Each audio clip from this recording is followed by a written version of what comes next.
Hi, everybody. Welcome back to Ox Talks. It is Wednesday, November 22nd, 2023, a day before Thanksgiving. Many of you might be taking a half day today, getting ready for some travel plans and for the long weekend. I appreciate you watching the channel. Thank you for all the comments. I do read them. If you're getting something from the channel, please subscribe. Please like. Please hit the thumbs up button. And please, most importantly, share this with your family and friends. Let's get the word out. We still have time to do our part to help people understand what's unfolding into the coming months and years with this economy and the consumer. Be safe this weekend. You never know what's going to happen. Be on your guard. Your head's got to be on a swivel. You always have to be, living in condition yellow, as they say. There was a story that came out earlier today on Fox News saying that there was an attempted terrorist attack or unsuccessful one when a car exploded at the U.S.-Canada border at the Niagara Falls checkpoint. Initially, Fox News came out and said that there were explosives in the car. It appears that now later in the day, as the day progresses, that story is being walked back. Now they're saying it was simply a reckless driver, that it wasn't an attempted terrorist attack, and they're even now putting out mixed stories about whether or not there were even explosives in the car. So I don't know. I saw some footage that was posted on various sources. It looked pretty nasty. I don't know how a car just explodes into flames. Maybe you guys have an answer to that question. But again, keep in mind, going into a holiday weekend, the last thing that the powers that be and the mainstream media want to have is some kind of a panicked public who thinks that it was an attempted terrorist attack. So there is strong incentive for the folks that control the narrative to walk back the initial story. Just something to keep in mind. But at a minimum, please stay safe this weekend and just be watching out. You don't know what's going to happen. You don't know if things are going to start setting off in this country. So with that being said, there were several articles I wanted to cover with you today. The first one came out, and it's from CNBC. It says there are dark clouds hanging over Black Friday, which all of you know is the day after Thanksgiving. It's normally a huge shopping day. People get into fights over big screen televisions. They mob all the stores, and presumably they're loading up on a bunch of Christmas gifts and shopping, and also presumably swiping those credit cards into oblivion. What the article says is a slew of retailers have issued tepid, cautious, or downright disappointing fourth quarter outlooks over the past few weeks, casting a pall over the crucial holiday season right as they gear up for the biggest shopping day of the year. It says the companies, which include everyone from luxury goods giant Tapestry to big boxer BJ's Wholesale Club, cited a host of dynamics that led them to reduce their outlook or issue negative guidance.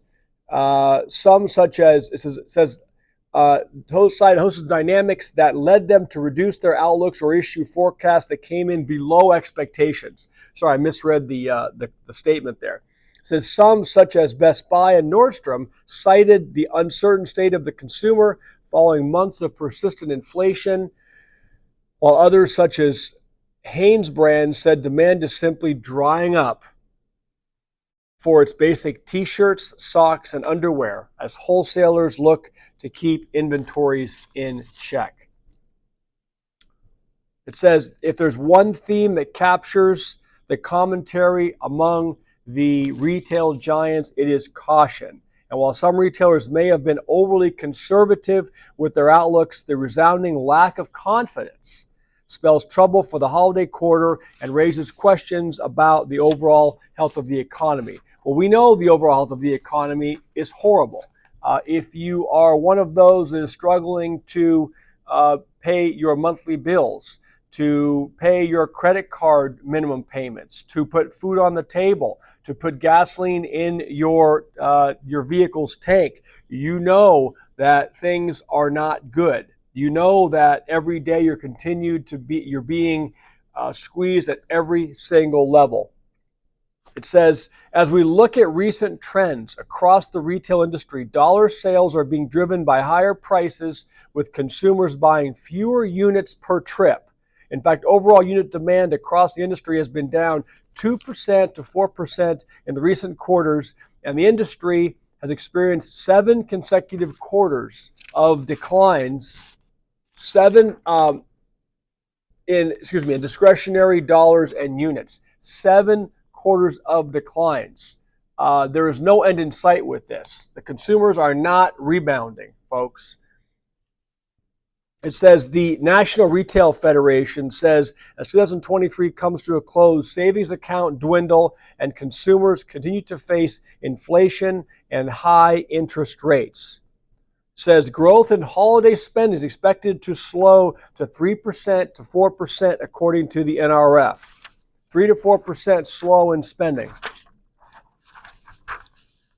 So please be cautious with the spending, but even more so, please be cautious and try to minimize the amount of spending you're doing with debt. That means if you're not paying cash, if you're not writing a check, if you're not using a debit card, then you are incurring debt to acquire those items. So is it something that you really need? Is it something that your family really needs or some friend really needs that you're trying to potentially impress? Just keep it in mind. Coming into the next year, you want to carry the least amount of debt possible. University of Michigan inflation expectations continued to soar in November, Zero Hedge says today. UMich inflation expectations rose even further intra-month, jumping from 4.4 to 4.5% final for one-year inflation outlook, and from 3.1 to 3.2% final for 5 to 10-year outlook. So the outlook is that inflation is going to continue to rise. That's going to continue to squeeze all of us with the cost of goods that we need to buy for everyday necessities.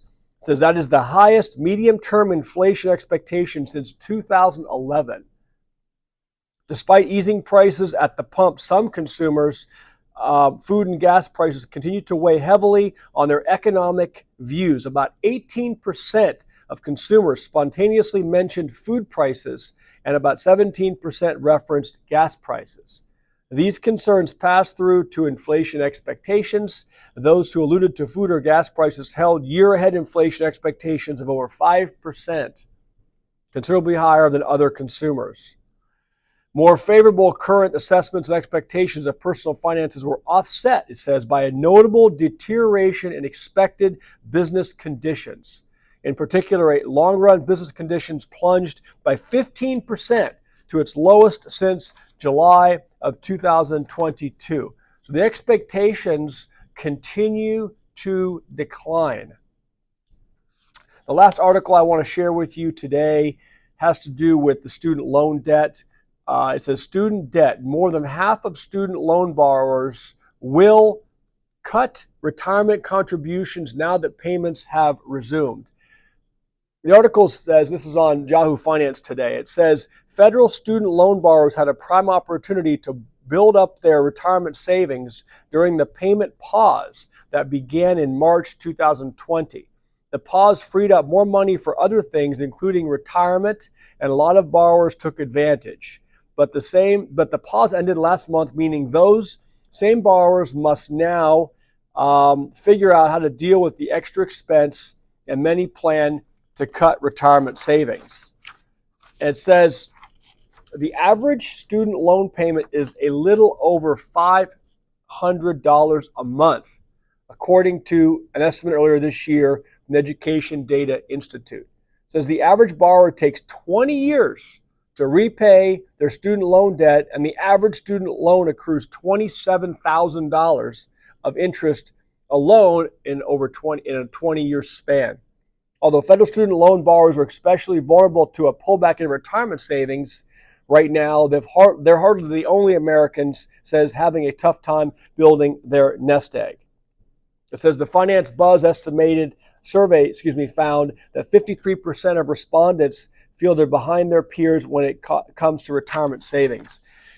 Look, I question why the borrowers were simply not paying the debt and putting money into retirement. You know, it's amazing to me. I hear stories all the time from people that say, well, we haven't filed a couple of years of tax returns. We haven't paid the estimated taxes.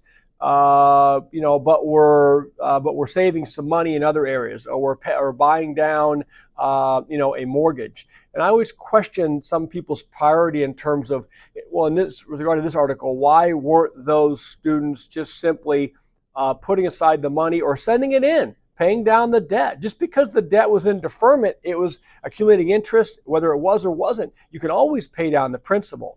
So now they're saying they're going to have less money to put in their retirement accounts, their 401k accounts, or what have you. They're going to have to start resuming paying their student loan payments. So it is what it is. Everyone has to take care of the debt. I've done this video before. I had student loan payments for many years. I satisfied the obligation, paid the darn things off. I saw an article the other day that the federal government is allowing ways now for students to actually bankrupt this debt in some cases, where in years past that was an absolute no-no. You could not bankrupt student loan debt. So are we trying to give a hall pass to more people, let them off without honoring their obligations? It appears that way. That's for a different video. It's a different topic altogether. I did finally get a microphone. I appreciate, you know, some of the comments telling me, reminding me politely, some were polite, some weren't, to get a microphone to increase the audio quality. Hopefully this helps. It is on right down here. And with that being said, I hope all of you have safe travels this weekend, or at a minimum, obviously a safe and healthy Thanksgiving and Thanksgiving weekend. I'm going to do my best to post some content throughout the weekend as I have some time away and some time off. So I'll be monitoring events as they unfold, and we'll see if it's a quiet weekend. Let's keep an eye on what develops with regard to this car explosion over at the U.S.-Canadian border. Again, it may be another head fake. It may be, you know, covering up some other information. We just don't know yet. Please get your workouts in today, and if you can, over the weekend. Don't use a 3 or 4 day weekend to be lazy and sit on the couch and eat potato chips. It's a weekend, or it's time that you don't have to worry maybe as much about work, and so you have some free time to go out and get a walk in, do some exercise. This is a time to excel, not a time to take two steps backward. I'll be working out this afternoon. I'm doing a workout tomorrow morning before Thanksgiving Day, and I'm going to get some other stuff in throughout the weekend for activity as well. I hope you guys do also, and I will talk to you soon. Bye.